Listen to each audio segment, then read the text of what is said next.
আসলে গ্রামীণ জনপদের এইটাই সবচেয়ে বড় বৈশিষ্ট্য।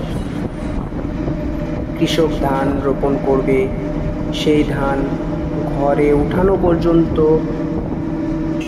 সেই মাঠের দিকে চেয়ে থাকা, যত প্রাকৃতিক দুর্যোগ আছে সব প্রতিকূলতা পেরিয়ে কবে সেই সোনালি ধানটা তার গোলায় উঠাইতে পারবে।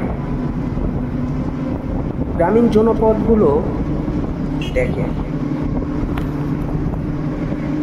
এই ধান ওঠার পরে কৃষকের মনে আর একটু আনন্দদায়ক একটা বিষয় হচ্ছে, নতুন ধান, সেই ধানের চাল হবে, সেই নতুন ধানের আটা দিয়ে পিঠা তৈরি হবে, সেই পিঠার স্বাদ তার আত্মীয় স্বজন, ছেলে মেয়ে সবাইকে নিয়ে ভাগাভাগি করে খাওয়ার মধ্যে কি যে একটা আনন্দ, এটা যে একমাত্র কৃষক যে ধান বপন করে, যে ধান ফলায়, যার ধান থেকে চাল হয়, আটা হয়, সে যখন এটা উপভোগ করে তার কাছে পৃথিবীতে ওইটার চাইতে ভালো লাগার কোনো বিষয় আর থাকে না।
গাজীপুর, ঢাকা।